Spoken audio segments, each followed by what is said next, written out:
21 years ago, a colleague of mine told me I should feed dogs raw chicken wings, to which I responded, as I'd been taught in college, that raw chicken wings are liable to kill dogs. And he said, read this, and he gave me a book by a guy called Billinghurst called Give Your Dog a Bone. I read it. It made sense. I sort of realised that if raw meat and raw bones killed dogs, then they wouldn't exist, because there would be no wolves, there'd be no foxes, they would have died out millions of years ago.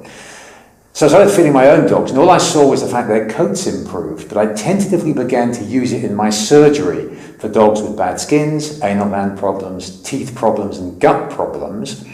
And after about 6 months, I had 4 chest freezers at the back of my surgery, and I was selling enough raw food and chicken wings to pay for an assistant for 3 days a week.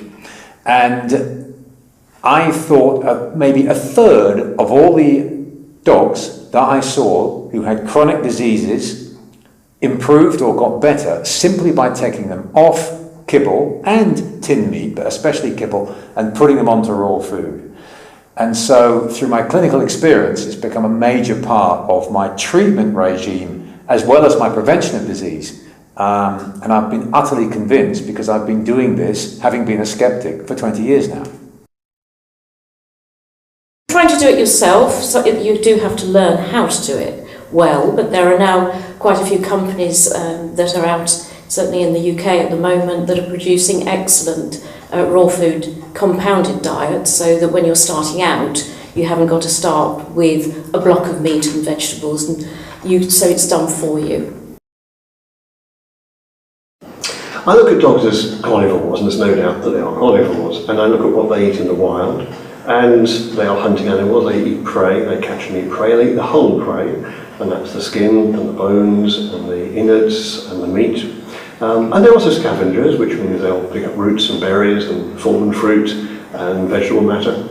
And so I see a real healthy diet for a dog as being something as close to that as possible, which is raw meat, raw offal, raw bone and raw vegetables. And that's what my dogs eat and what I put a lot of my clients' dogs on. I think that it's good for them to get exercise with their jaw and their muscles and their tongue. I mean, that's what they're built to do, is to rip and shred meat off a carcass and to grind knuckles and things. That's what they're meant to do. When they just swallow kibble, it just goes right in the front and just right through and down their throat. It doesn't really even involve their teeth, which is one reason why they have such horrible teeth. All the raw-fed dogs that I've seen have beautiful teeth. They don't need dental procedures.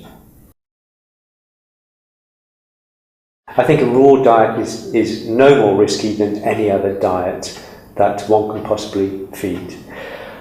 The critics of raw feeding say that dogs are going to get problems with bones and they're going to get infection with salmonella and campylobacter, but we're just not seeing these problems in reality.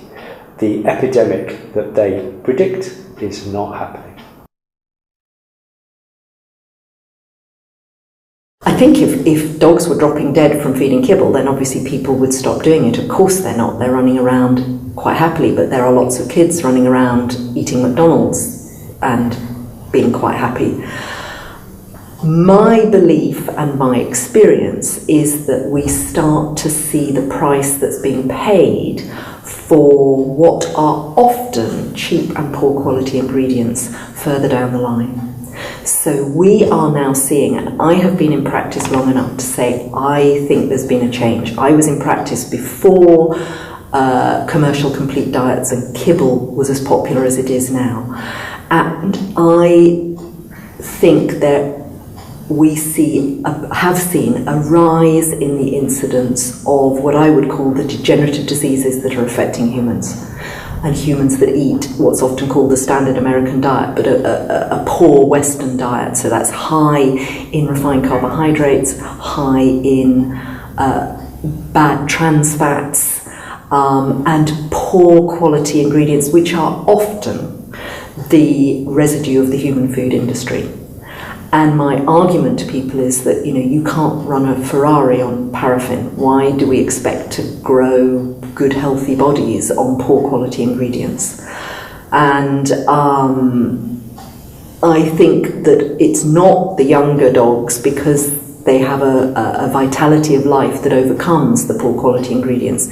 I think it's middle age and afterwards, and I actually think it's become regarded as normal to see fat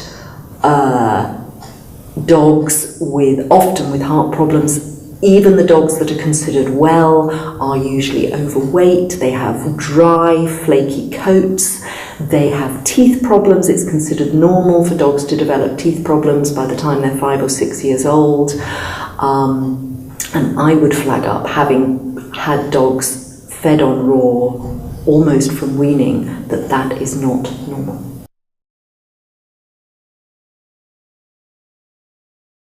But we have no qualms about talking for species-specific feeding, for natural feeding when it comes to reptiles and, our other exotic species. For many years we have banned the feeding of animal products to our herbivorous farmed animals. It was an important step to understand that it was incorrect to be feeding them animal proteins. And it's just the same for our pets. Why shouldn't we be looking at a species-appropriate diet for our dogs and cats?